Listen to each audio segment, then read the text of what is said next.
dasar fisiologisnya dari bagaimana obat itu diperlakukan oleh tubuh ya. Nah, di dalam farmakokinetik ini juga dibahas ya, yang dikenal dengan ADME itu ya, absorpsi, distribusi, metabolisme, eliminasi. Nah, kita juga singgung dalam konteks nanti kita memahami faktor-faktor apa yang akan berpengaruh kepada ADME ya di sifat FPI obatnya. Ya, dilihat dari bentuk sediaan yang digunakan, rute pemberian ya, dan faktor proses ya, proses formulasi ataupun teknologi pembuatan. Nah, ini kepentingannya di situ. Kenapa kita tidak ke arah proses farmakokinetiknya ya, tetapi ke fenomena apa yang menjadi prinsip fisiologisnya itu ya, yang terkait dengan besar kecilnya obat bisa diabsorpsi ya. Nah, ini temanya ya, yang sudah ditulis di dalam silabus.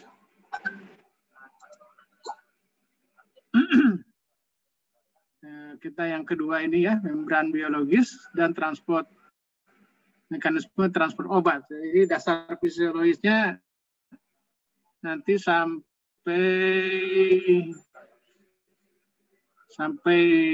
poin 6 ya.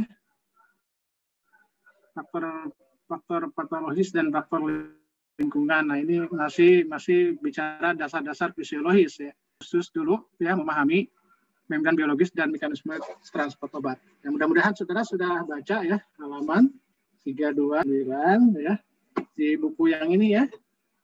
Kelihatan nggak ya? Oh, bentar. Kayaknya.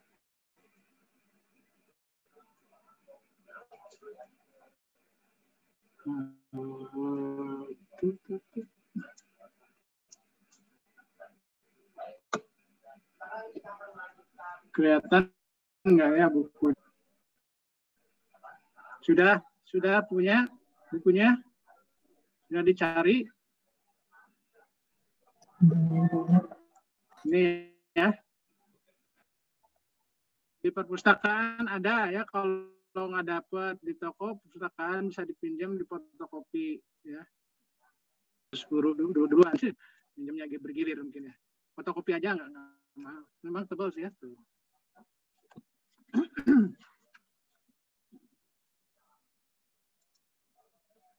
Ya.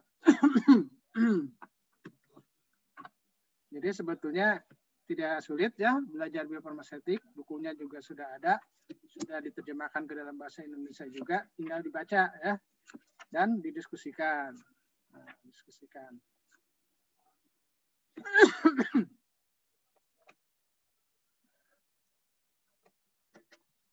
Ya, jadi bagaimana obat itu di dalam tubuh yang dikenal dengan istilah predisposisi dan disposisinya itu merupakan proses yang rumit ya, tetapi ujungnya bagaimana obat itu masuk ke ke drug molekuler targetnya ya di sini. Nah, jadi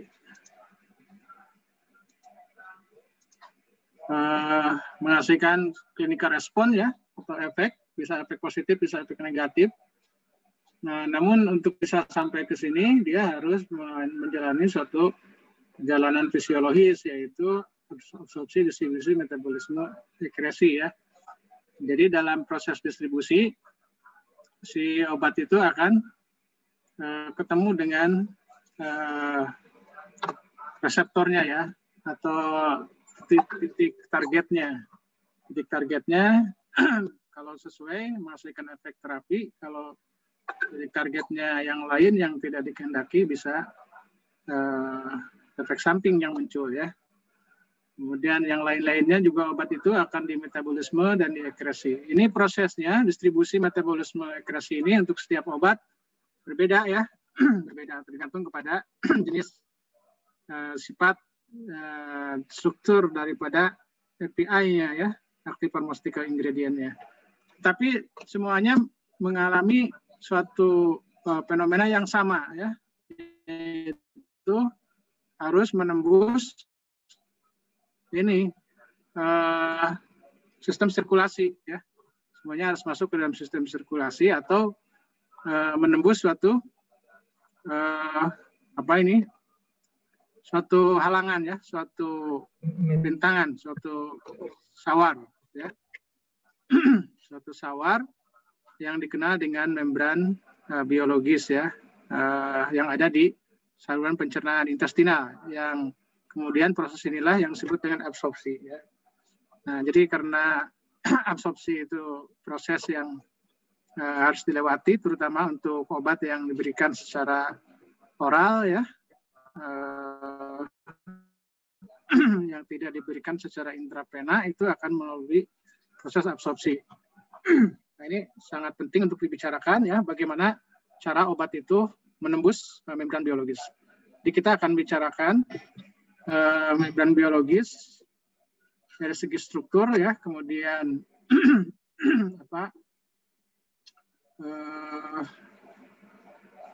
struktur, sifat ya, kemudian mekanisme bagaimana obat melintas membran. Nah ini kita akan bicarakan macam-macam transport obat ya, supaya kita bisa memahami kira-kira faktor-faktor apa yang bisa meningkatkan ya kecepatan ya, atau meningkatkan besarnya obat yang diabsorpsi. Nah, jadi di sini proses disposisi ya, distribusi metabolisme ekresi. Nah, kalau predisposisi dari sini ke atas ya. Ya, proses biofarmaseutiknya ada di sini ya, obat dari bentuk sediaannya begitu diaplikasikan ke dalam tubuh terjadi proses disintegrasi, disolusi ya. Kemudian terlarut di dalam medium saluran pencernaan dan akhirnya terabsorpsi, yaitu menembus membran biologis. Ya, ini sebelum lanjut ada kuis dulu sebentar ya.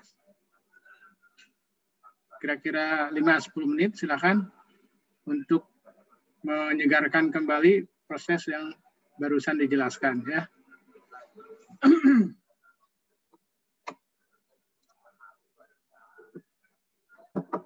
Ini kelas B kan ya? Iya Pak, kelas B.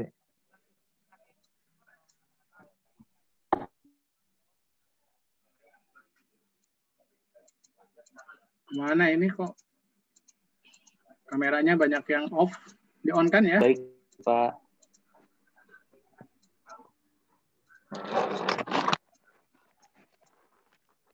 Aku lakukan untuk kebaikan.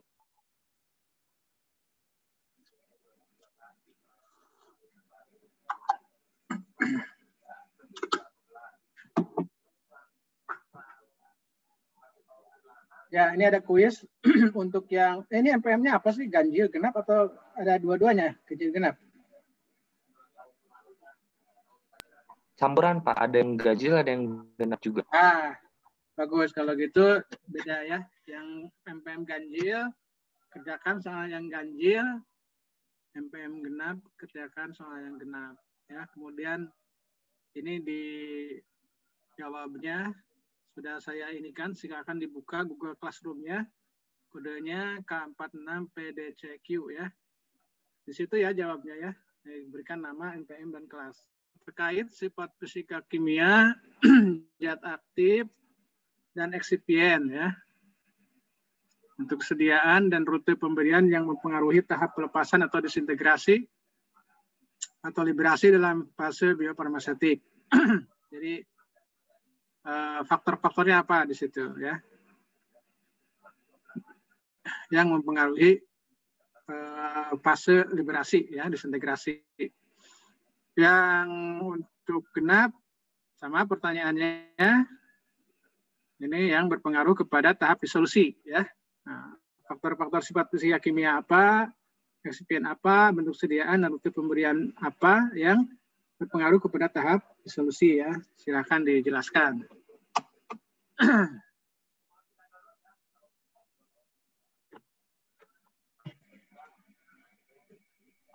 Bapak, maaf mau tanya, ini mengisinya langsung di kelas komen aja, Pak?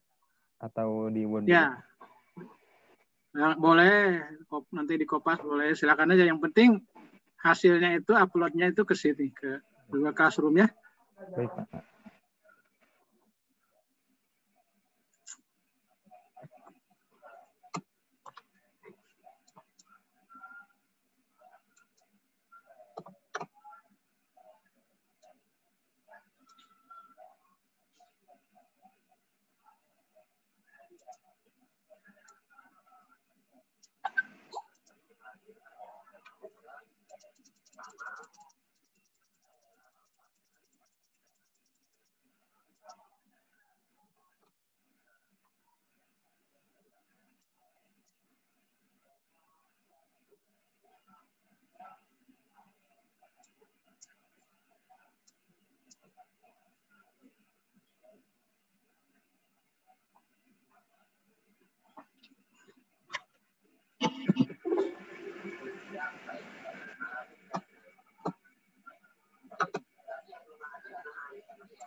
Sudah selesai?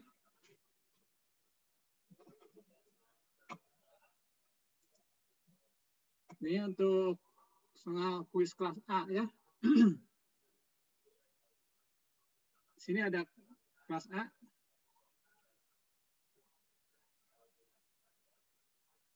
Kelas A besok ya? Iya Pak, besok Pak.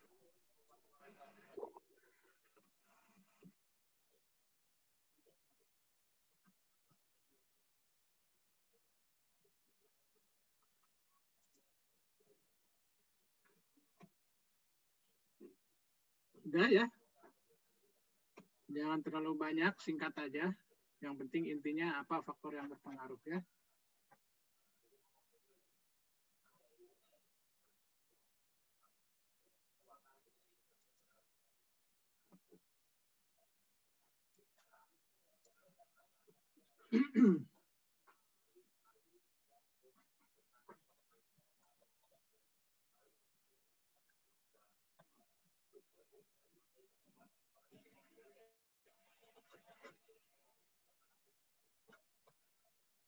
Ini soalnya beda ya, kelas B dengan kelas A ya, jadi jangan khawatir.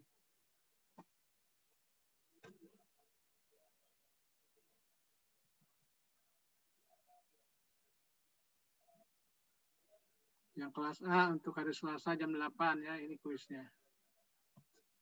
Jelaskan definisi ruang lingkup dan peranan imunologi farmaseutik dalam proses penemuan dan pengembangan obat. Sebutkan faktor psikokimia aktif apa yang berpengaruh pada tahap absorpsi. Berikan alasan mengapa sifat tersebut mempengaruhi absorpsi. Sama ya, sama-sama gampang kan?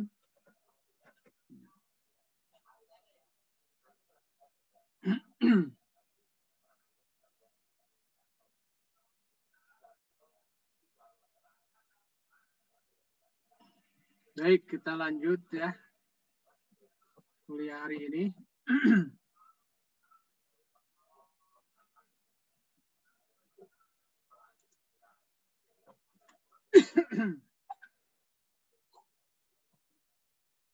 Ya, jadi aktivitas obat itu terjadi apabila obat di sini ya bisa masuk ke titik targetnya ya, berikatan dengan reseptor yang ditujunya.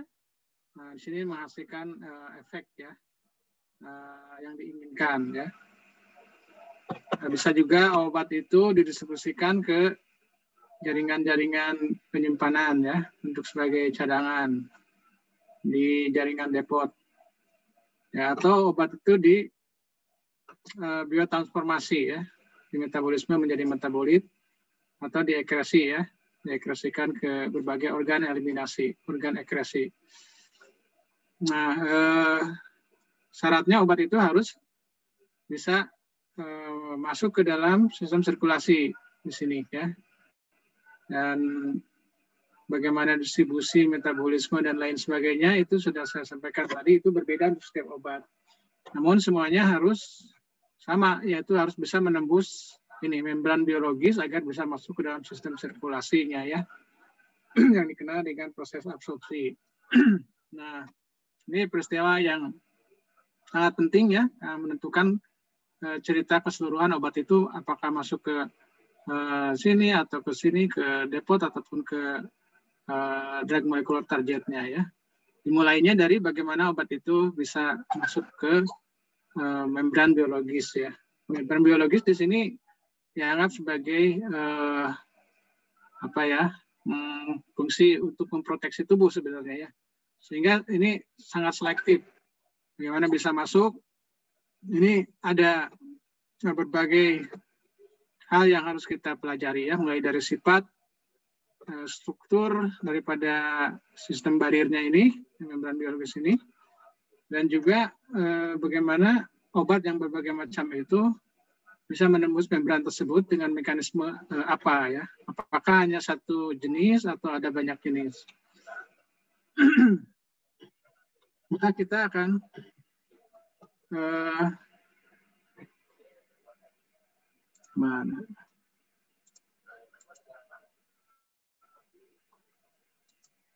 bicarakan dulu. Yang pertama itu adalah struktur ya dan sifat daripada membran biologis. Ya. Nanti dari sini muncullah dua mekanisme ya. Cara obat itu menembus membran yang disebut dengan sistem transport pasif dan sistem transport aktif ya. Yang pasif itu sesuai namanya lebih bersifat natural ya. Jadi tidak membutuhkan energi. Nah, yang aktif itu membutuhkan atau melibatkan energi ATP ya. Nanti kita akan bahas ya.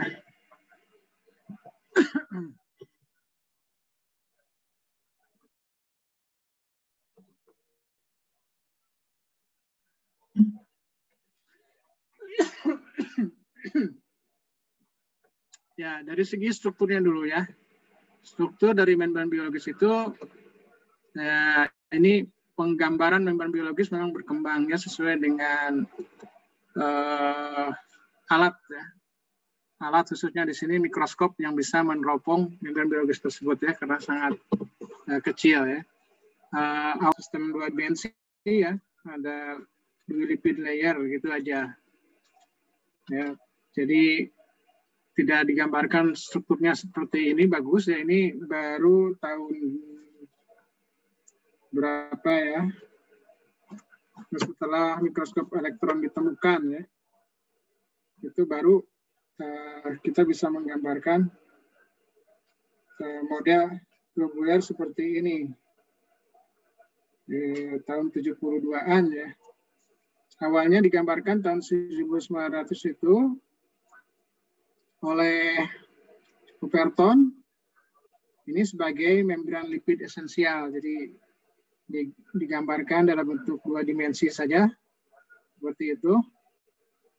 Kemudian berkembang juga ditambahkan unsur protein ya, jadi lipida protein oleh Debson dan Daniel ya, serta Stein dan Daniel tahun 1956.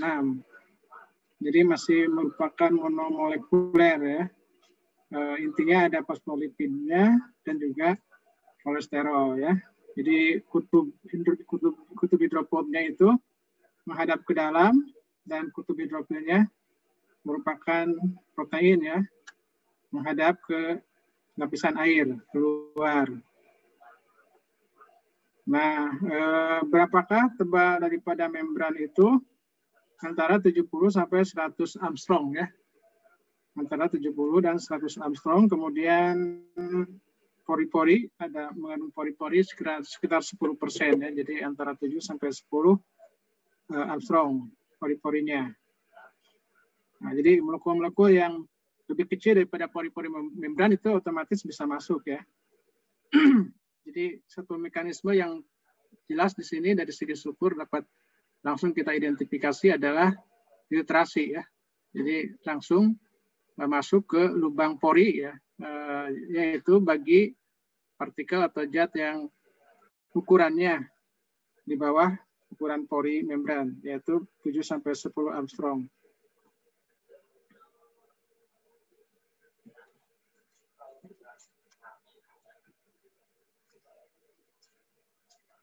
Ya, di samping kutub-kutub hidrofil dan hidrofob tadi juga ada yang disebut dengan protein integral ya di sini.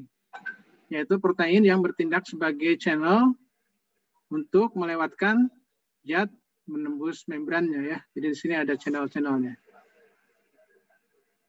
Nah, ini merupakan protein karir ya, atau protein fasilitator lah. Protein fasilitator yang nanti akan membantu melewatkan zat ya yang tidak bisa menembus pori tadi itu, atau tidak bisa berdifusi ke lapisan membran, itu bisa dibantu oleh protein ini. Ya.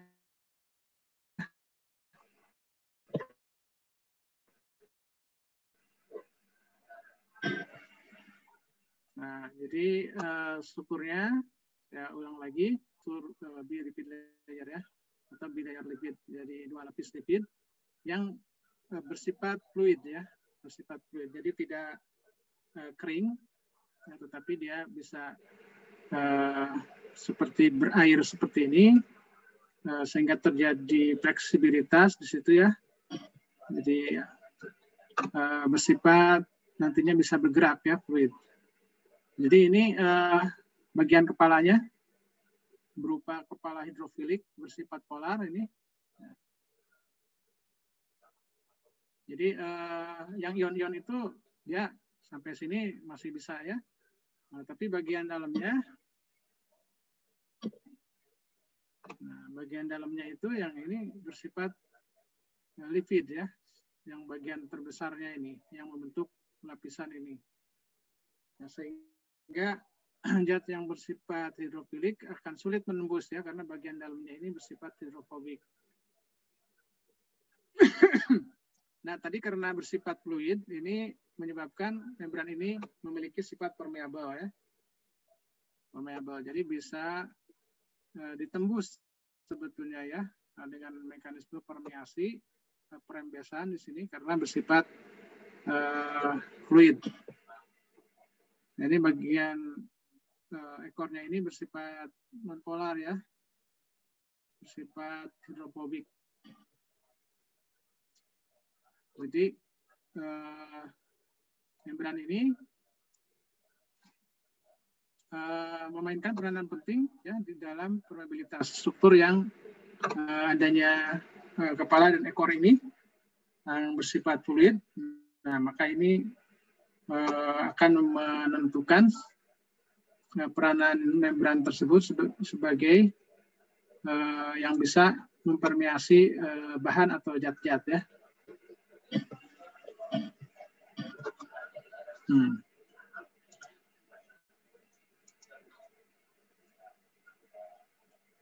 Nah, jadi di sini bisa kita lihat misalnya suatu molekul yang bersifat hidrofilik, ya, dia akan kesulitan menembus bagian nonpolarnya ya, yang lipidnya ini. Tapi kalau yang bersifat hidrofobik, maka molekul hidrofobik itu akan dengan mudah melewati bagian interior yang bersifat nonpolar dari membran tersebut. Nah, ini apa strukturnya ya? Strukturnya seperti ini. Sekarang kita bicarakan bagaimana mekanisme transportnya. Mekanisme transport obat, ya kalau di buku sini tidak terlalu diklasifikasikan. Tapi kalau kita lihat ke sumber-sumber lain, transport zat itu secara umum dulu ya, transport zat menembus membran itu ada dua kategori ya, transport pasif dan transport aktif. Tadi sudah disinggung. Nah, transport pasif itu apa? Nah, transport pasif itu pergerakan dari molekul ya, zat molekul apa saja yang melewati sel ya, yang tidak membutuhkan energi ATP. Secara umum transport pasif didefinisikan demikian ya. Jadi pergerakan molekul melalui sel yang tidak membutuhkan energi atau ATP. Jenis transport pasif dibagi menjadi 3, ada difusi sederhana, kemudian difusi terfasilitasi, ya, diperantarai oleh suatu pembawa ya. Kemudian osmosis. Nah, osmosis ini sebetulnya ya bukan zat atau obat ya, tetapi dalam ini air. Namun dari jenis pergerakannya memang masuk ke passive transport. Nah, sekarang apa itu difusi?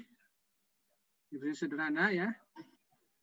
Difusi sederhana itu pergerakan molekul dari suatu daerah yang konsentrasinya tinggi ke konsentrasinya rendah. Jadi kalau di suatu daerah ada molekul banyak, kemudian di daerah yang berbatasan lainnya molekul tidak ada atau sedikit, maka akan terjadi proses difusi ya. Nah, ini karena ada perbedaan di sini konsentrasi, misalnya di sini ada berapa ini 1, 2, 3, 4, 5, 6, di sini 2, makanya akan terjadi pergerakannya dari luar, misalkan di sini yang banyak ke dalam yang masih kosong. Nah, jadi difusi ini terjadi karena ada gradien konsentrasi, perbedaan konsentrasi ataupun perbedaan muatan ya, ataupun perbedaan densitas ya. Nah, terminologi daripada gradien konsentrasi ini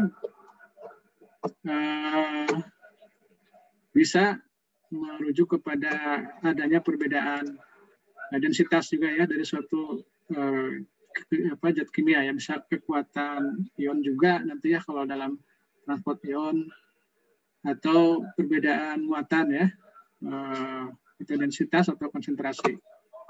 Nah, jadi nanti ketika konsentrasinya sudah sama, seimbang, maka pergerakan dalam mekanisme difusi itu sudah stop ya, berhenti.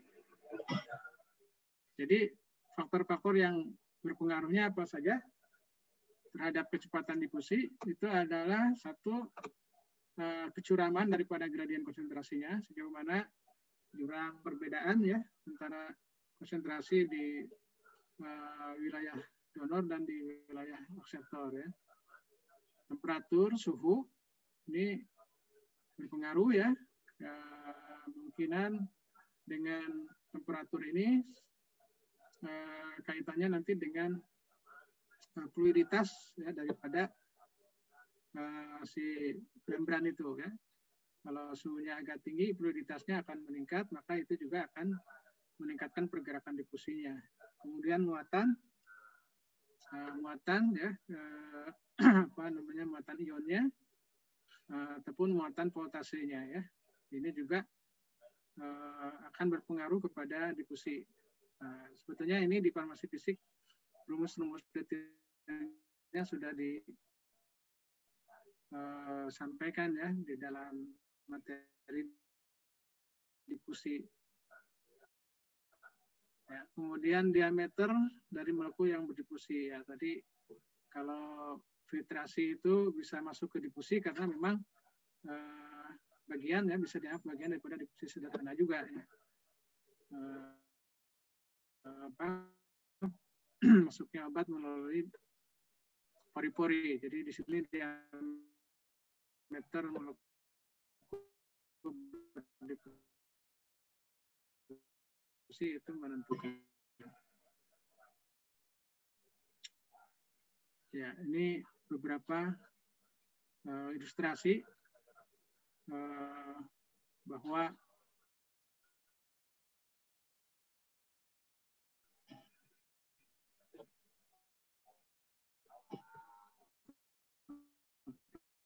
apa namanya ya,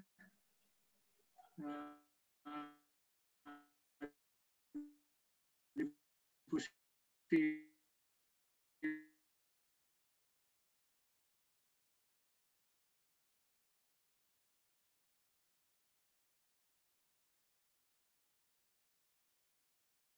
filtrasi nggak bisa masuk, atau dengan difusi biasa juga tidak bisa masuk karena katakanlah muatannya atau polaritasnya ya itu tidak mendukung, tapi dia bisa masuk dengan jalan lain, yaitu dengan bantuan protein channel ini ya. Jadi si proteinnya dia akan mengalami perubahan konformasi ya, perubahan bentuk ya, sehingga si molekul dapat melewati si protein yang sudah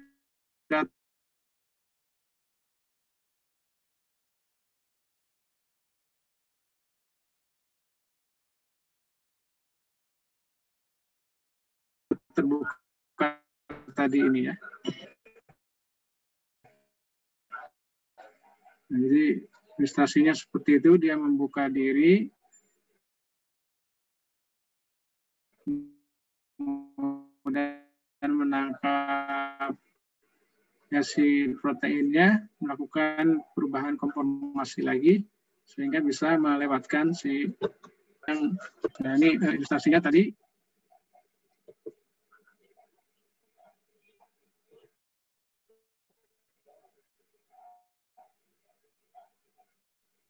Tes. Suara saya masih ada putus-putus, Pak. Oh ya, ini lagi ada lost connection barusan sebentar.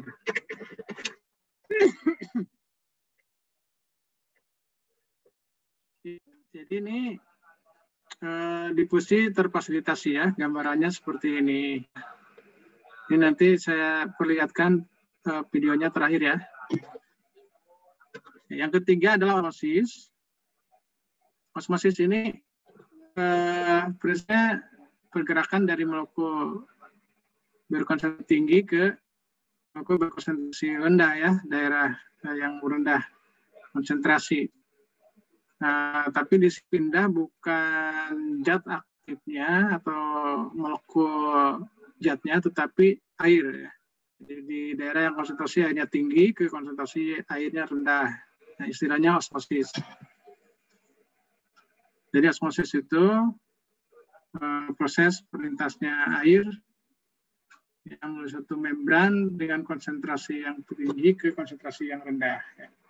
Jadi di sini osmosis itu istilah untuk molekul air ya yang melewati membran plasma.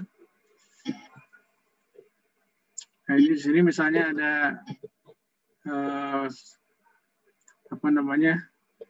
daerah yang hipertonis dan hipotonis ya. Hipertonis dan hipertonis. Jadi di sini contohnya misalnya suatu lautan, membran ini memiliki konsentrasi solut ya, yang lebih tinggi dibandingkan dengan air ya di bagian luar. Jadi misalnya di sini suatu larutan di dalam air ini mengandung 20% sukrosa ya. Ada airnya di sini 80%. Sedangkan di luar ini full murni air ya. Jadi ini daerah hipotonis. Ya, ini yang hipertonis ya, hipertonis. Nah, maka apa yang terjadi? Akan terjadi osmosis ya. Air ini masuk ke dalam daerah yang airnya sedikit ya. Atau konsentrasi zat sukrosanya yang tinggi ya. Jadi kalau kita lihat di sini bisa terjadi dua pergerakan sebetulnya. Osmosis dari yang biru ke yang putih, dari putih ke biru itu adalah difusi pasif ya, yaitu lintasnya sukrosa.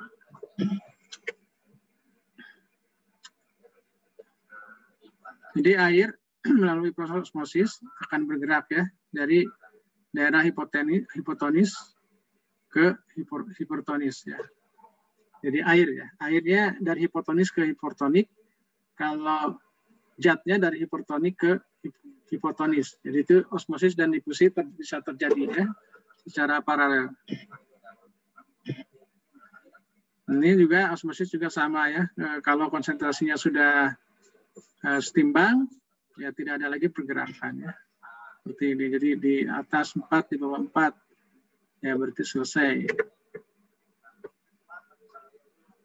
Ada catatan juga bahwa air itu merupakan molekul polar ya. Tetapi dia juga memiliki ukuran yang cukup kecil ya untuk bisa menembus membran ya. Jadi air itu bisa masuk melalui mekanisme filtrasi juga ya. Nah, kalau sudah setimbang, biasanya ya udah ya berhenti proses osmosisnya. Ya, selanjutnya yang jenis kategori kedua dari transport zat itu adalah transport aktif. Ya. Dari namanya saja aktif, berarti di sini ada suatu upaya penambahan energi ya. Nah, kenapa energi dibutuhkan? Karena biasanya melawan gradien konsentrasi. Kalau yang pasif kan seiring ya dengan gradien konsentrasi. Kalau ini melawan gradien konsentrasi, sehingga dibutuhkan energi ya yang dipakai untuk menggerakkan atau memompa molekul melawan gradien konsentrasi tersebut. Kenapa ini terjadi? Ya, si sel itu harus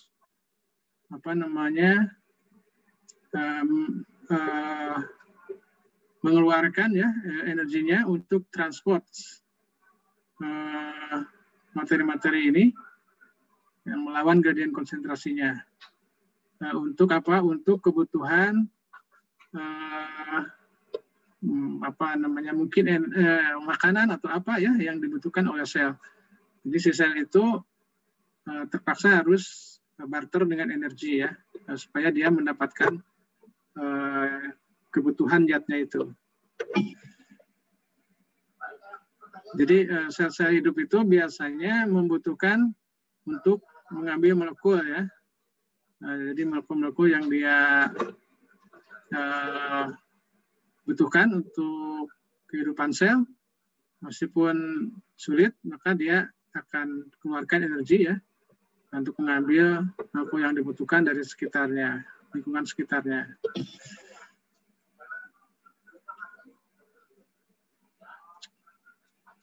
Ya, jadi oleh karena itu dibutuhkanlah suatu ATP ya untuk bisa merekrut molekul-molekul yang dibutuhkan tersebut. Nah, gambarannya transport aktif itu hampir sama dengan tadi difusi yang terfasilitasi ya. Jadi masuknya lewat bantuan protein juga, ya. Tapi juga plus ATP ya. Kalau yang di difusi pasif kan tidak ada ATP-nya, di sini ada ATP-nya. Ya, jadi tanpa ATP molekul ini nggak bisa masuk ya, karena satu dan lain hal ya. Kalau bisa masuk dengan sendirinya itu berarti difusi terfasilitasi ya. Kalau ini transport aktif, dia energi yang lebih berperan di sini. Jadi di sini ada protein yang mungkin bisa dianggap sebagai suatu kendaraan karir atau transporter ya. Istilahnya itu di dalam transport aktif itu ada istilah transporter. Jadi protein biasanya yang berperan di dalam proses uptake ataupun influx dan efflux daripada suatu zat ya. Ada 3 jenis juga untuk transport aktif. Ada ion pumps, kemudian co-transport dan endositosis. Ion pump itu untuk transport ion-ion proton. Ya. Ini dari konsentrasi yang rendah ke konsentrasi tinggi ya, tentu dengan bantuan ATP tadi ya. Ion pumps disebut juga electrogenic pumps. Ini merupakan protein yang khusus ya, yang berperan di dalam transport aktif dari ion-ion yang menghasilkan yang terjadi karena adanya gradien ionik ya ataupun voltase.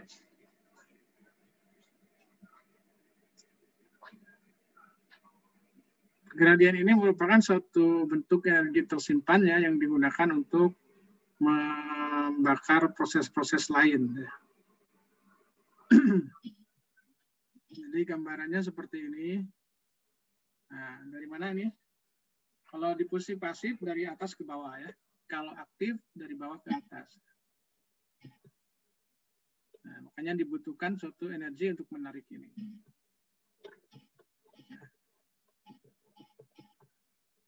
Ya, ini jadi sederhananya seperti itu ya untuk ion pumps atau transport pompa ion.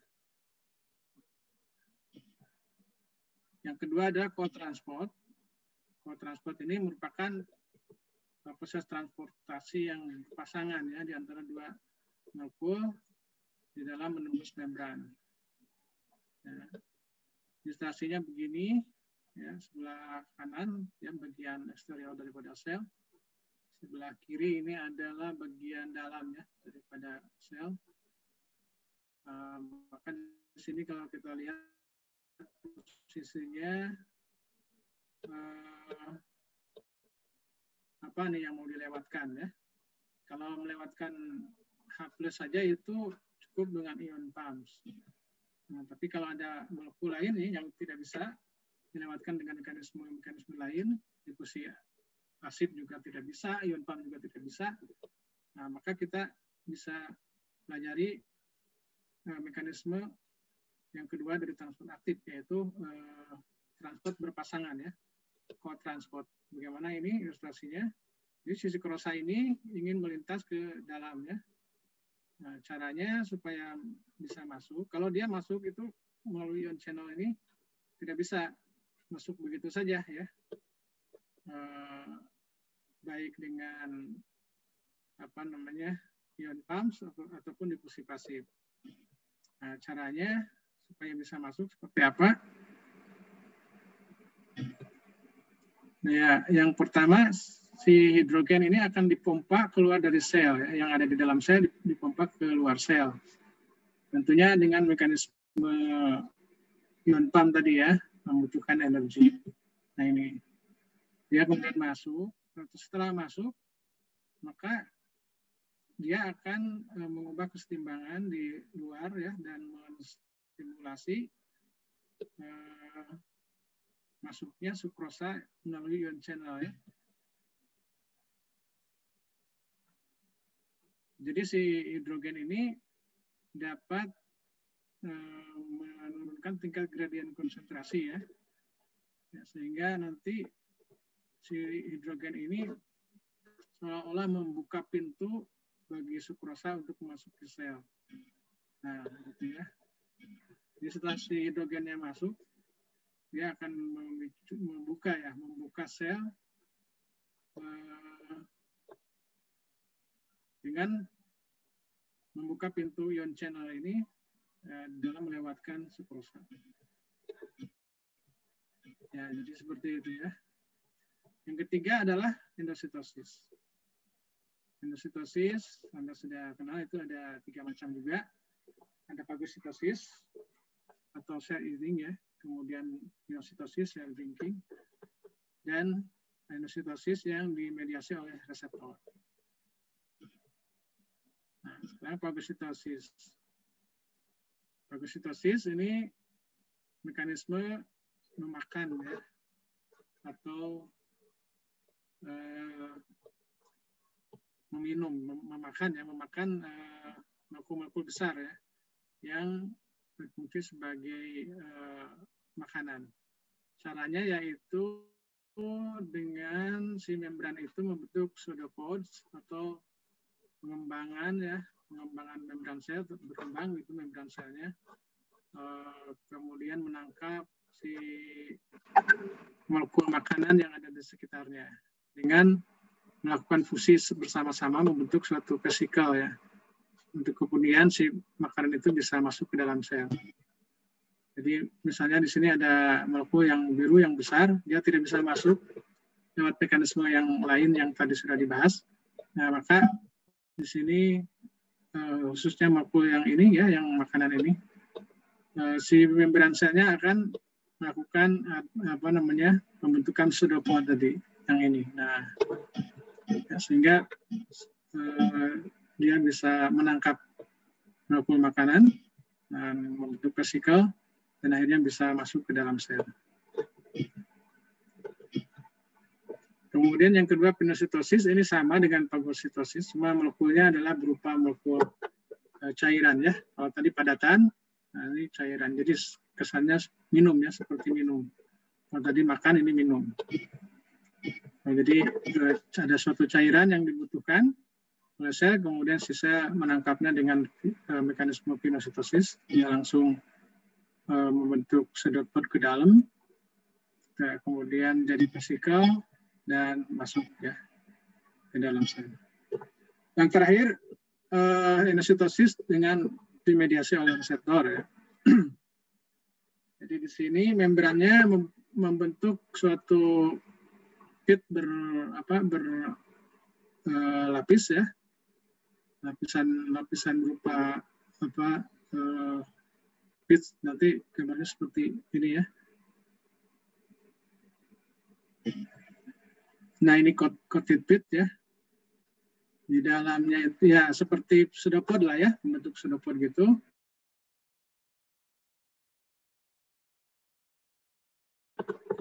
Kemudian di dalamnya itu nanti menangkap molekul yang dibutuhkan. Jadi di perantaran reseptor di molekul ini bisa ditransportasikan ke dalamnya. Nah, gitu ya.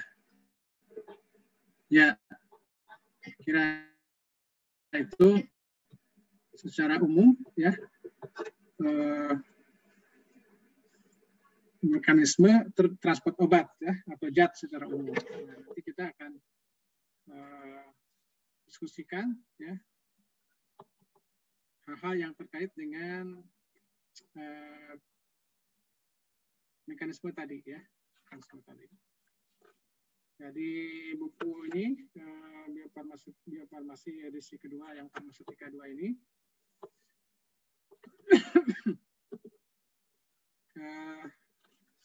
hampir semuanya juga sudah dibahas seperti itu ya. Hanya ada tambahannya di sini filtrasi, itu filtrasi kalau molekulnya lebih kecil daripada pori-pori ya. Nah, dia akan bisa melintas. Jadi kalau mungkin bedanya apa sih filtrasi dengan difusi, karena filtrasi juga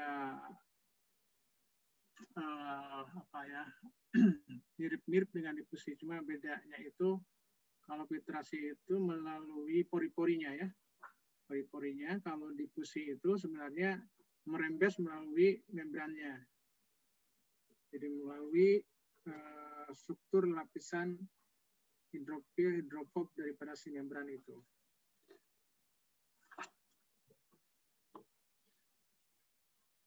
Nah, di dalam transport obat, yang mana nih mekanisme obat itu?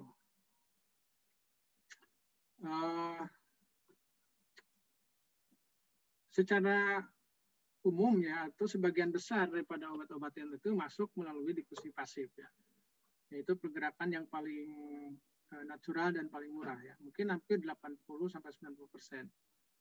Ya, sehingga mekanisme difusi pasif ini paling banyak ya pembahasannya ya, teorinya dan sebagainya, karena memang sebagian besar obat-obatan itu masuk melalui difusi pasif ya. Nah di sini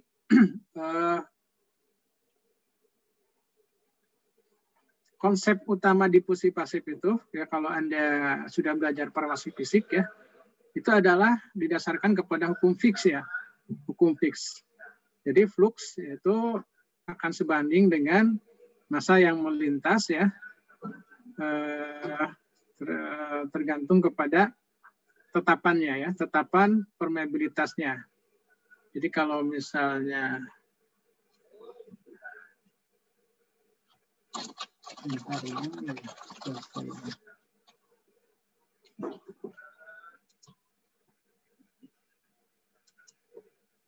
ini apa konsep difusi Fick's itu, ini kecepatan obat yang melintas, apa ya simbolnya ya, katakanlah flux ya,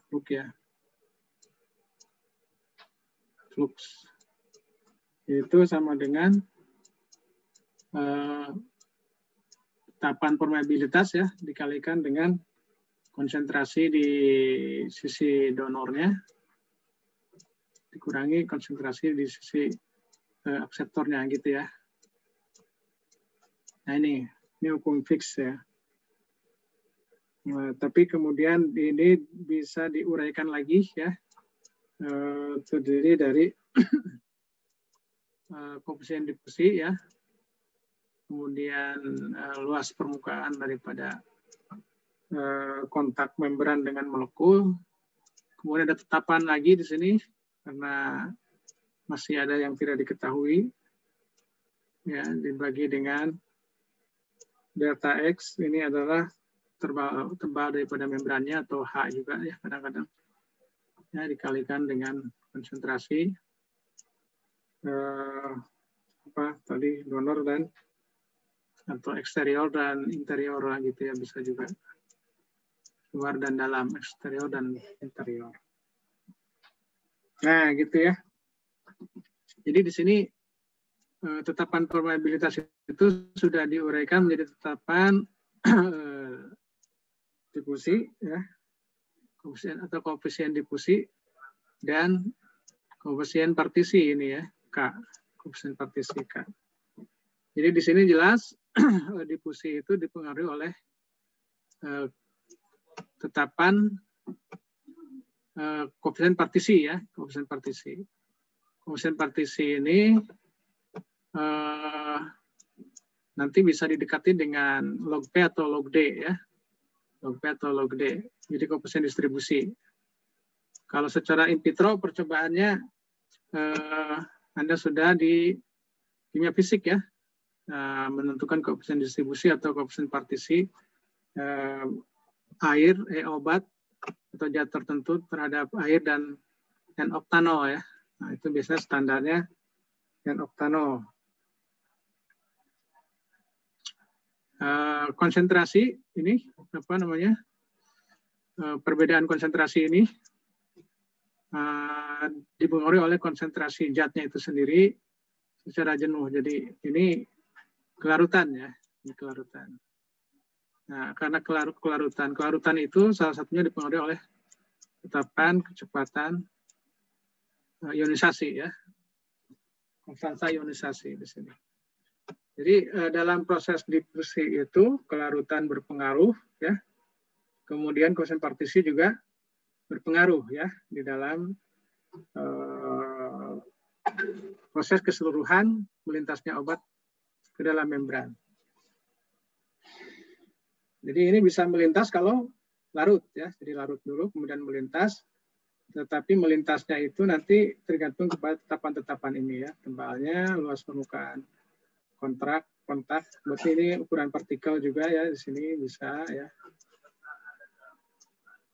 Kemudian koefisien difusi, Anda harus ingat hukum Stokes-Einstein ya.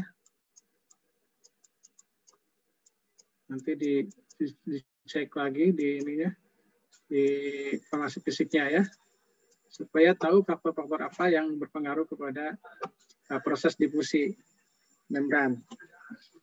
Nah, yang menarik adalah kemarin kita diskusikan atau singgung ya, waktu minggu lalu itu adanya persamaan Henderson-Hasselbalch. Yaitu kemudahan berdifusi bagi zat asam di dalam lingkungan asam dan zat basa di dalam lingkungan Henderson-Hasselbalch itu. Seingat nggak? Ini ya, lingkungan Henderson-Hasselbalch. pH sama dengan pKa log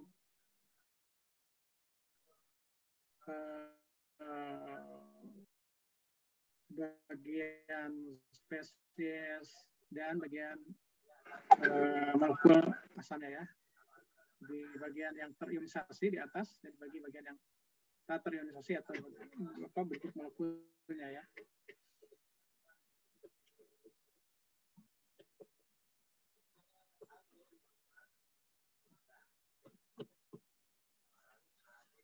Nah, maka berdasarkan teori ini, suatu zat itu akan mudah berdifusi ya, suatu zat yang bersifat asam itu akan mudah berdifusi pada lingkungan yang bersifat asam ya. Contohnya misalnya di sini aspirin ini dia pKa-nya 3,5 ya. Jadi bersifat polar ya. Jadi bagian polarnya itu akan sulit dia menembus membran. Ya. Jadi dia bisa tembus bagian molekulernya, ya, bagian molekulernya atau bagian asamnya ya. Sedangkan yang konjugat asamnya yang terionisasi itu akan sulit menembus ya. Oleh karena itu, kalau aspirin itu terlarut dalam keadaan banyak bagian molekulernya dibanding bagian terionisasinya, maka dia akan lebih cepat atau lebih banyak ya berdifusi ke dalam membran. Sedangkan morfin misalkan di sini yang bersifat basa, nah dia akan sulit ya menembus membran kalau dalam bentuk terionisasi. Nah, terionisasi kalau di dalam lingkungan yang bersifat asam ya. Kalau dalam lingkungan basa, maka dia akan tidak terionisasi ya, sehingga dia akan lebih mudah menembus membran. Ionisasi dari asam dan basa lemah. Asam dan basa lemah memiliki grup gugus fungsi yang dapat menerima atau menyerahkan ion ya. Asam lemah seperti aspirin dia bisa mendonorkan protonnya ke dalam bentuk anion ya. Sedangkan basa ke dalam bentuk kation. Hanya fraksi, nah ini ya.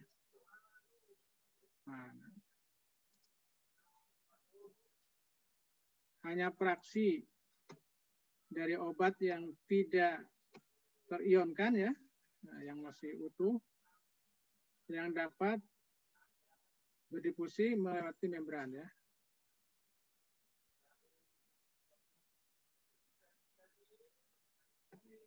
Derajat ionisasi, misalnya ini ya, derajat ionisasi itu ditentukan oleh pH ya, pH lingkungan di mana obat itu zat tersebut terlarut ya, dan pK-nya. Jadi kembali kepada hukum Henderson-Hasselbalch ya. Nah, sebagai contoh di sini misalnya aspirin ya. Aspirin pada pH di bawah 3,5 maka bentuk utuh aspirin ya ini akan merupakan bentuk yang paling banyak terjadi ya. Dalam kondisi melarutnya itu melarut dalam kondisi tidak terionisasi ya. Jadi bentuk molekulnya kalau di bawah kalau pH-nya di bawah nilai pKa ya yaitu 3,5. Nah, kalau di atas pKa nah, dia akan banyak terionisasi. Maka di sini dinyatakan aspirin ini akan lebih mudah berdifusi pada pH di bawah 3,5 karena pKa-nya 3,5. Sebaliknya morfin ya. Dia akan lebih mudah berdifusi kalau pH-nya di atas pKa ya, yaitu di atas 7,9. Kalau di pH di bawah pKa-nya untuk basa ya sebaliknya, jadi dia akan sulit berdifusi ya karena kalau pH-nya di bawah pKa untuk morfin maka dia akan istilahnya banyak terionisasi ya. Nah, tadi kan konsepnya suatu molekul itu bisa menembus membran dalam keadaan molekuler ya, bukan terionisasi. Nah, seperti itu ya. Ya, untuk hitungannya Anda bisa pakai rumus Henderson-Hasselbalch. Ya, misalnya di sini aspirin ya. Nah, bagaimana kondisi aspirin di dalam darah ya. Darah pH-nya 7,4. Nah, mana yang paling banyak dia akan keadaan terionisasi atau tidak terionisasi ya. Anda tinggal masukkan saja rumus yang tadi ya. Yang ini. Nah, ini pH sebenarnya pKa plus log A min dibagi HA. Atau Anda bisa uraikan ini. Nah, boleh.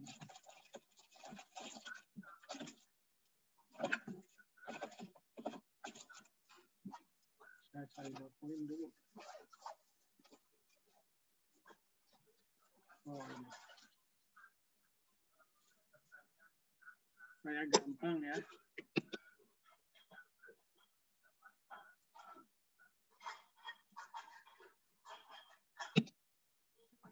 Nah ini ya, jadi log A minus per HA ya, sama dengan PH min PKA ya.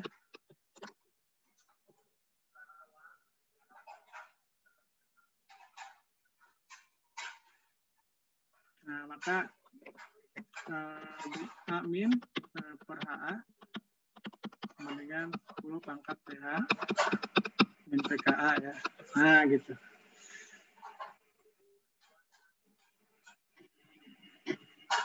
Jadi cara menghitungnya A min per HA sama dengan 10 pangkat PH dikurangi PKA ya. Ini ada minus. Jadi misalkan aspirin di sini 3,5 ya. 10 pangkat di darah 7,4 dikurangi 3,5. Nah gitu ya. Jadi berapa tuh? A min berarti 10 pangkat 3 ya. 2,9 lah, 3 lah ya. 10 pangkat 3. Berapa? 4 lah. Pangkat 4 kan kira-kira. Ini yang ada 7,5 kurang 3,5 ya 10 pangkat 4 ya. Jadi di sini ya ini lebih tepatnya ini ya.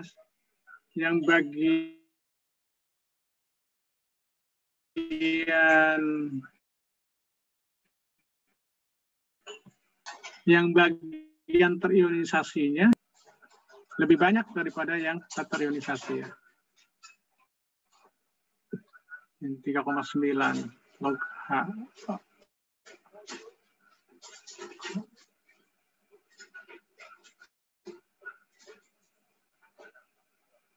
Ya, jadi ini A minus ya, A minus per HA.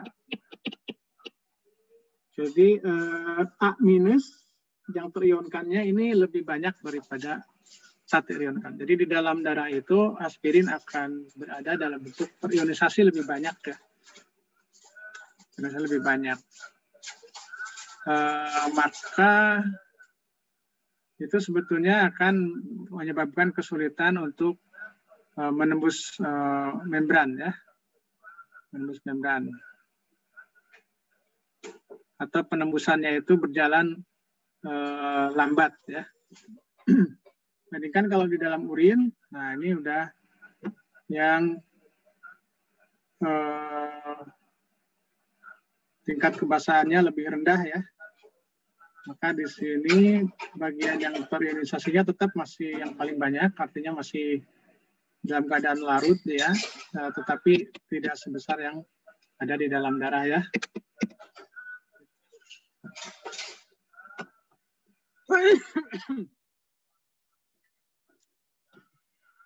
Ya.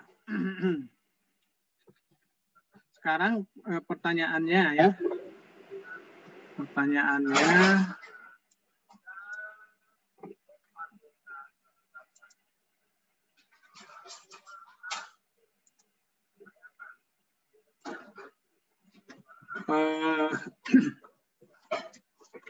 di manakah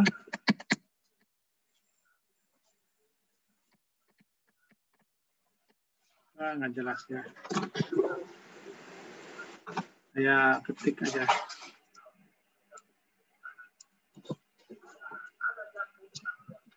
Misalnya asam salisilat ya.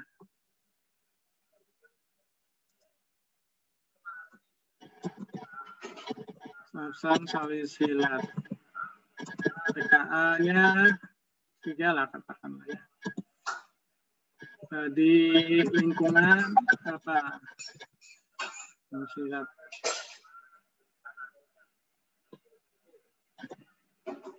Apakah diserap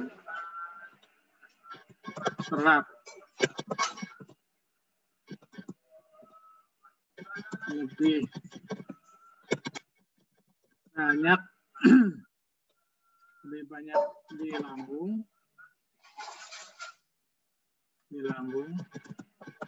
kayak itulah misalnya ya, kedua lah,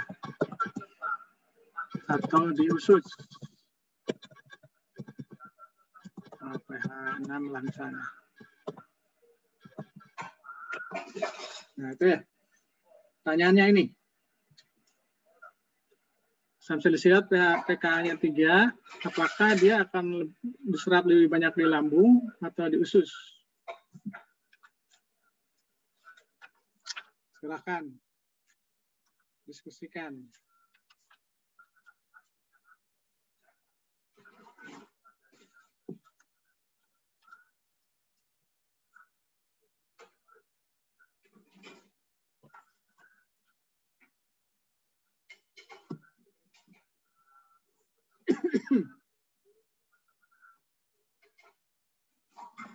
Ada yang mau coba bahas, jawab?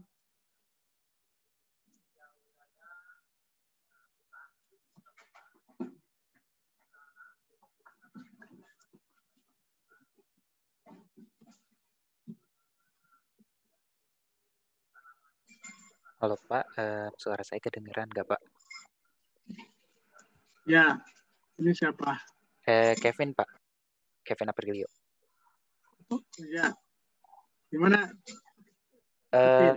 Kalau menurut saya asam salisilat itu akan banyak diserapnya di lambung. Pertimbangannya karena pH lambung itu 2 dan pKa asam salisilat 3, artinya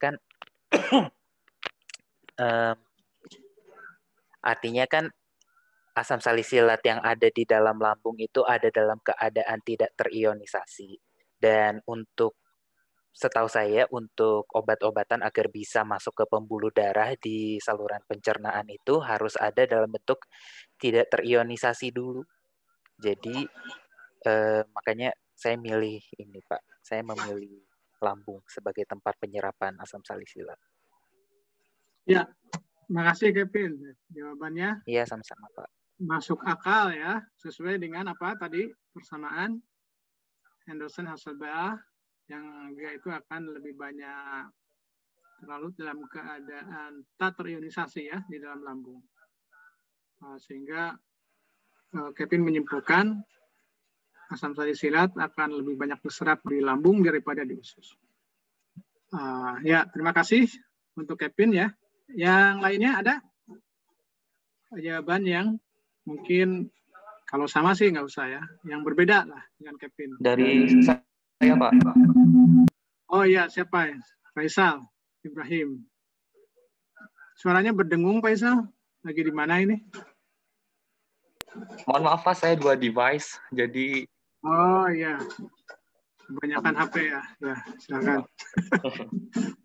kalau dari saya Pak, ini berdasarkan persamaan Henderson-Hasselbalch itu jika pH lambung itu sama dengan 2, lalu pKa asam salisilat itu sama dengan 3, maka log amin atau log anion per log molekul utuhnya itu akan sama dengan -1. Artinya perbandingan molekul yang terionisasi dengan molekul yang tidak terionisasi itu akan sama dengan 1/10-nya, Pak. Sehingga hal ini menunjukkan bahwa pada pH 2, obat akan terserap 10 kali lipat lebih banyak dibandingkan dengan obat yang terlarut dalam cairan lambung. Lalu jika pada usus pH sama dengan 6, maka log dari konstituen yang terionisasi per konstituen yang berpengaruh itu sama dengan antilog daripada 3. Molekul asam salisilat pada pH 6 itu akan jauh lebih banyak yang masuk atau yang terlarut dalam cairan intestin, Pak. kesimpulannya berarti asam salisilat lebih banyak diserap di lambung, Pak, berdasarkan perhitungan Henderson-Hasselbalch. Iya, iya. Nah, ini juga memperkuat ya, memperkuat argumen dari yang sudah disampaikan oleh Kevin tadi ya. Jadi memang tadi berdasarkan hukum Henderson-Hasselbalch, apa tadi A min ya, HA itu sama dengan 10 pangkat pH min pKa gitu ya. Nah, tadi yang pH 2 di sini, di pH 2, maka A min per HA itu sama dengan 10 pangkat berapa? 2 ya? 10 pangkat 2 min. Pak.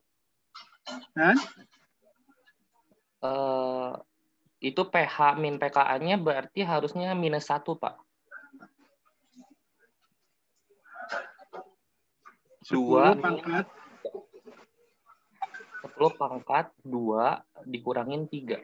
Berarti 10 pangkat -1, Pak. 10 pangkat -1 kan. Jadi 1 per, ini yang dibilang oleh Faisal ya, 1/10-nya tadi ya, 10 kali lipat. Iya, betul, Pak. Yang bagian taterionisasinya lebih banyak daripada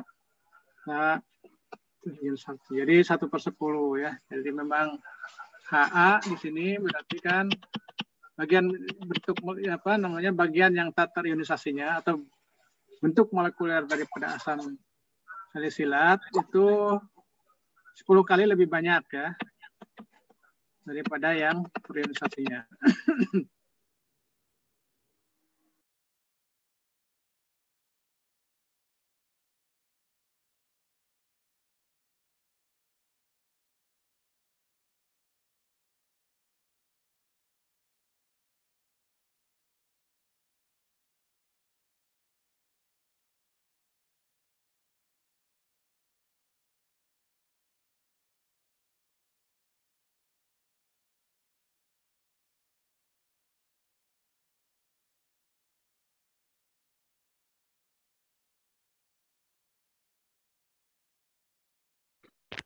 Halo, ini emang gak ada suaranya apa?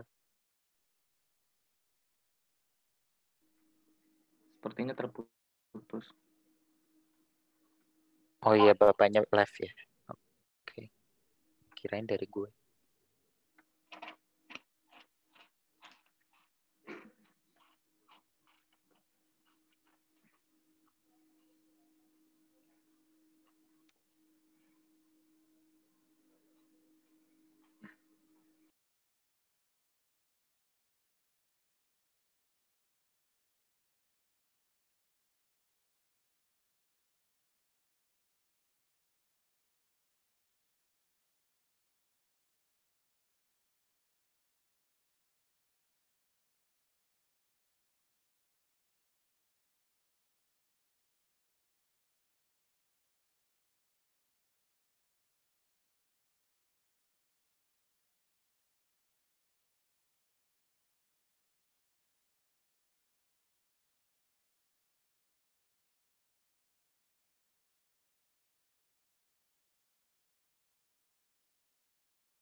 Wah, ini kok bisa ini ya, saya terlempar keluar ini.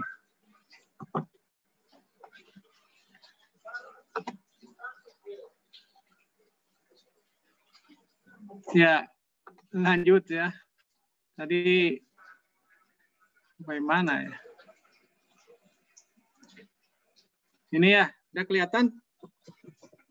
Saya sudah screen share belum? Belum, Pak.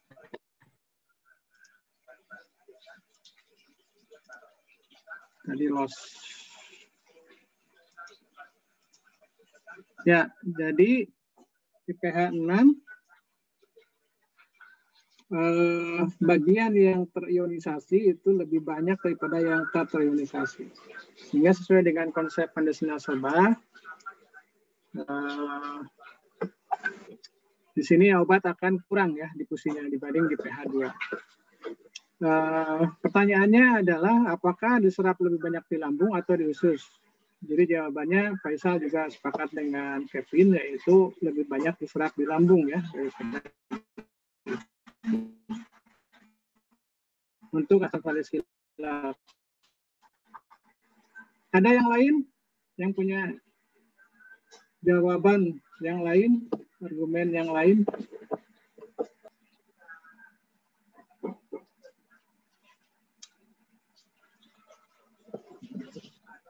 Pak, saya ada pertanyaan. Siapa yang bertanya ini? Halo? Faisal, Pak. Oh, Faisal, ya. Gimana Faisal? Pertanyaan saya ini, Pak, kan Henderson-Hasselbalch itu menunjukkan kondisi ideal ketika cairan pencernaan itu dikatakan 100% air, Pak. Namun bagaimana jika misalnya saya makan gorengan, Pak, terus mengandung minyak gorengannya itu, dan di cairan pencernaan saya berarti kan mengandung minyak tuh, Pak. Apakah asam salisilat ini akan dipersepsikan 100% diabsorb atau akan ada partisi yang terlarut ke dalam minyak, Pak? Nah ya, pertanyaannya... Itu pertanyaan saya yang tadi di chat, Pak. Oh iya, saya nggak baca tadi. Ya. Ya itu pertanyaan bagus ya, kita bahas setelah ini. Sekarang ini dulu, ini nggak ada jawaban lain, semuanya sepakat ini. Semuanya sepakat bahwa asam salisilat akan diserap lebih banyak di lambung daripada di usus.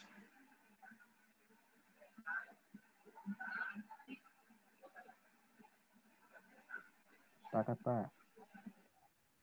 Sepakat. Oke. Rizkia, gimana? Rizkia Andika Putra. Saya juga sepakat, Pak, bahwa pH di lambung dengan asam salisilat dengan pK-nya 3, jadi bakal lebih banyak diserap di lambungnya, Pak. Ya. Sepakat dengan apa yang disampaikan dengan Kang Faisal. Iya. Oke, ini karena sudah semuanya sepakat, maka saya harus menjawab ya. Jadi ini jawabannya adalah asam salisilat itu akan banyak diserap di usus ya daripada di lambung.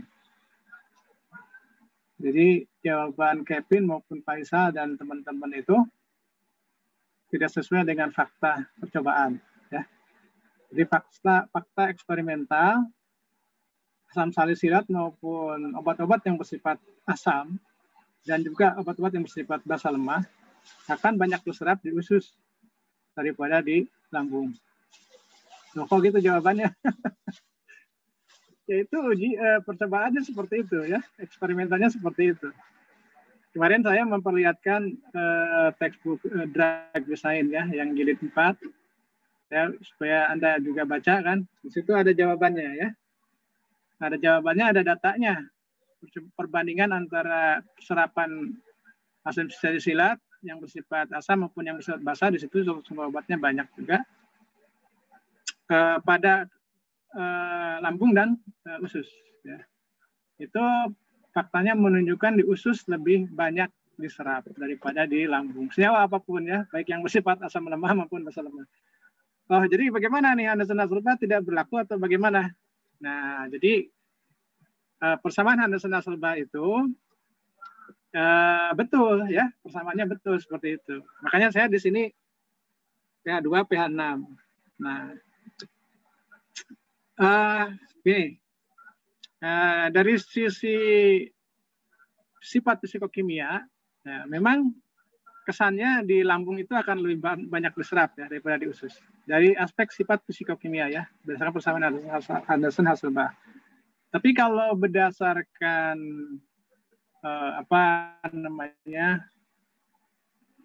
pertimbangan fisiologis, faktor fisiologis ya. Nah, ini ternyata paling menentukan nih faktor fisiologis.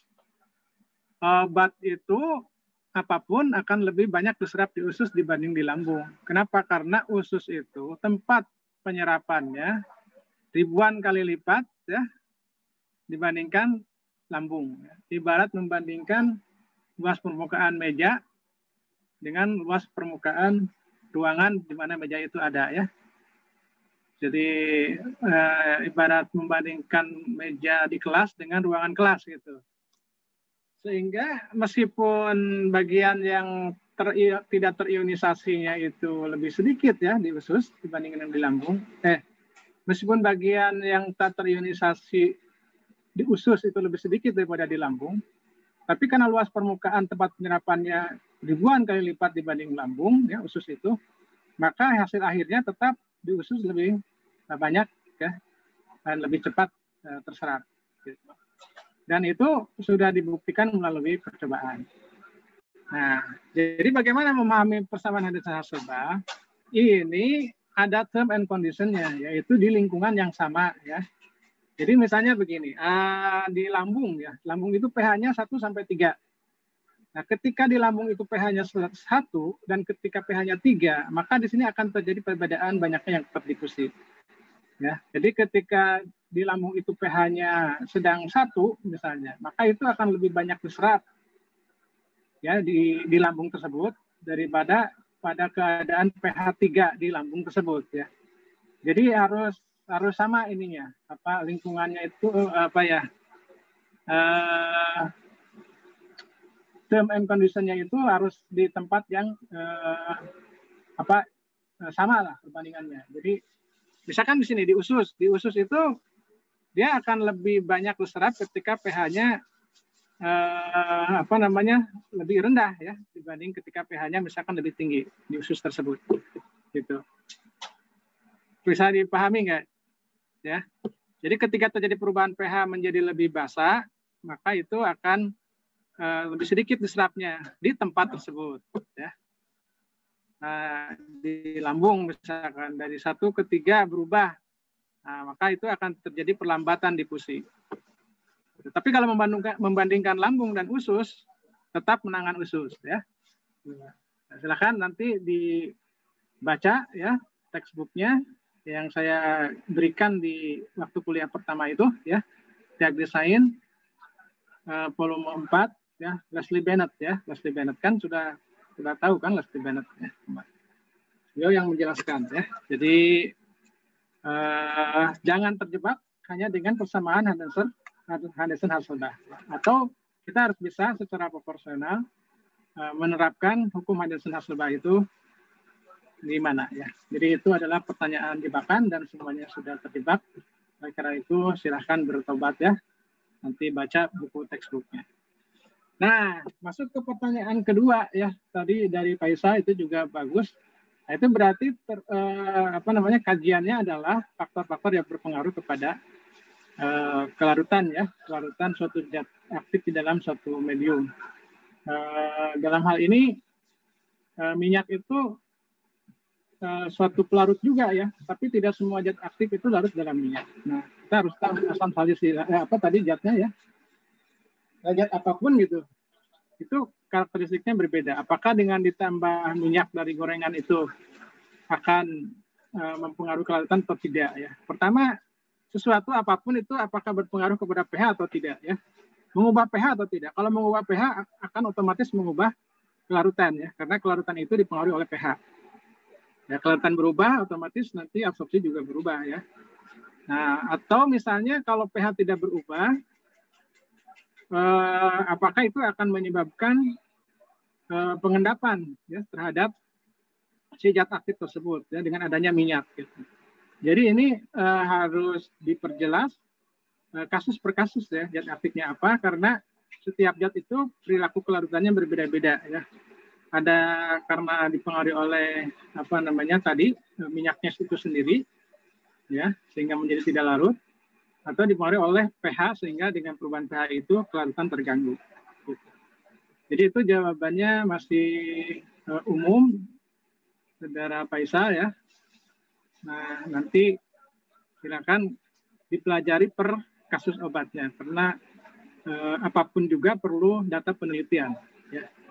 Penelitian. Tapi prinsipnya tadi konsepnya kita tinjau dari dua aspek, sifat psikokimia dan juga kepada faktor fisiologis. Faktor lainnya misalnya apakah minyak itu bisa meningkatkan viskositas. Kalau bisa meningkatkan viskositas berarti yang rumus delta X di bawah itu atau H yang tebal membran itu menjadi meningkat. Bagian per di bawahnya menjadi meningkat itu atau otomatis akan menurunkan flux ya, menurunkan banyaknya obat yang bertransfer massanya itu apa namanya fluxnya itu akan turun atau banyaknya obat yang diserapnya akan turun. Kalau tebal membrannya meningkat ya. Jadi si minyak itu bisa juga mengubah viskositas ya, viskositas kekentalan. Nah itu hukum Stock-Einstein itu menghubungkan antara kalau tidak salah koefisien difusi dengan viskositas ya. Termasuk juga gerakan peristaltik ya, atau gerakan tubuh lah. Kalau misalnya tubuhnya gerakan peristaltiknya tinggi, otomatis itu akan juga seperti mengaduk ya, mengaduk cairan yang kita kocok ya, larutan, diaduk, makin diaduk itu makin encer kan, makin encer berarti makin rendah H-nya atau delta X-nya. Nah maka kecepatan difusi disolusi juga akan meningkat kalau diaduk ya, karena H-nya itu diperkecil dengan pengadukan. Nah itu, jadi kita meninjaunya dari aspek fisikokimia dan juga faktor fisiologis, biologis ya. Jadi harus komprehensif ya, komprehensif. Tapi memang kalau pertimbangannya harus bahas saja, memang jawaban saudara-saudara sudah betul ya. Sudah betul. Oleh karena itu nanti pertanyaannya juga akan bijaksana ya. Nanti berdasarkan analisis Hasselbalch atau berdasarkan secara fisiologis ya. Ini namun fakta terakhir keseluruhan kalau ditanyakan absorpsi banyaknya yang diabsorpsi itu jawabannya harus usus ya, karena usus itu ibarat membandingkan luas lapangan bola dengan suatu meja gitu ya, meja belajar. Nah itu banyaknya tempat yang diabsorpsi karena ada mungkin di beberapa ya, nanti lebih detail lagi kita bahas ke minggu depan mungkin ya, kita akan bahas absorpsi. Jadi kenapa usus itu lebih banyak ya dibandingkan di lambung, ada apa di situ ya, mudah-mudahan kita sampai ke sana. Baik, saya kira waktunya sudah selesai ya. Tapi kalau masih ada 1-2 pertanyaan, nggak apa-apa, silakan ya.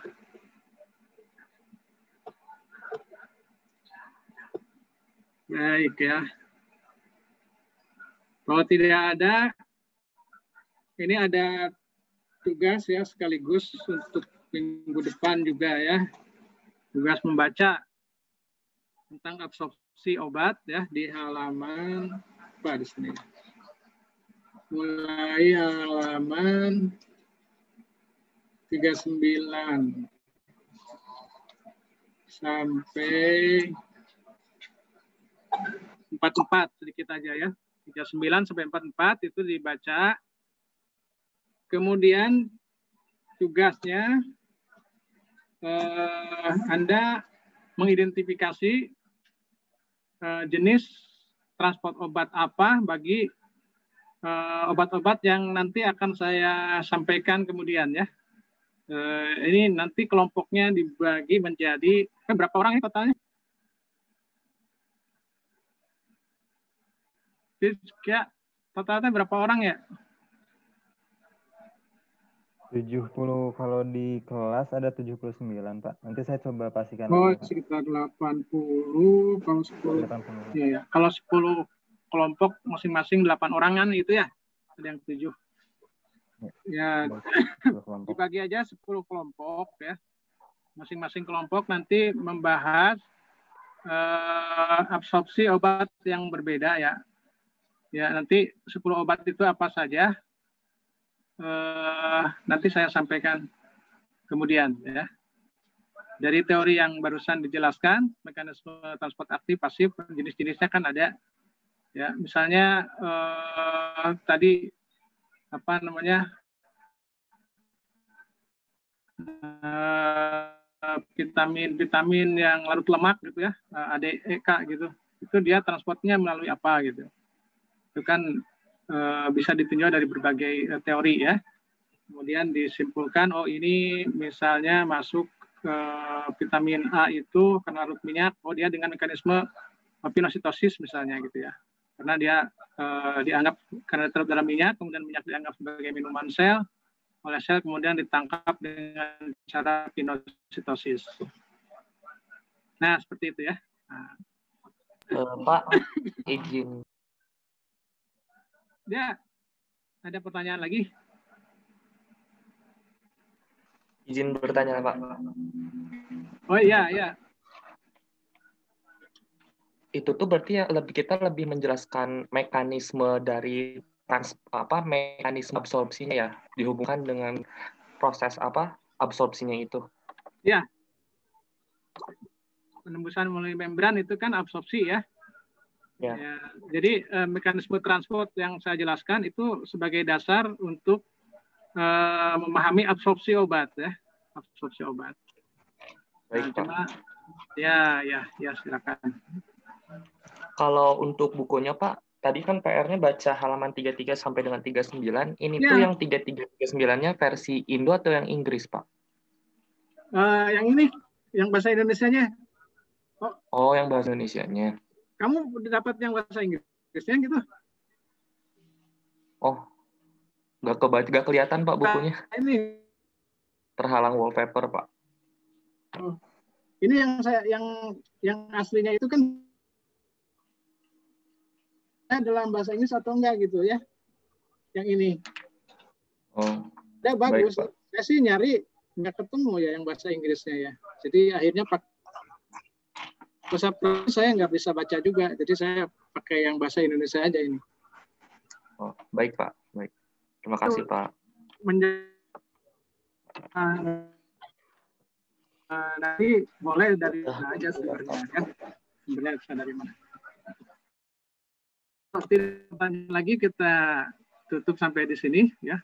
Terima kasih atas kehadirannya. Jangan lupa ngabsen di SIAT ya. Sudah saya buka SIAT-nya. Silakan absen. Terima kasih atas pertanyaannya bagi yang bertanya tadi dan juga yang menyimak ya. Ya, kita tutup sampai di sini. Semoga semuanya sehat walafiat. Assalamualaikum warahmatullahi wabarakatuh. Waalaikumsalam. Waalaikumsalam. Terima kasih. Terima kasih, Pak. Terima kasih, Pak.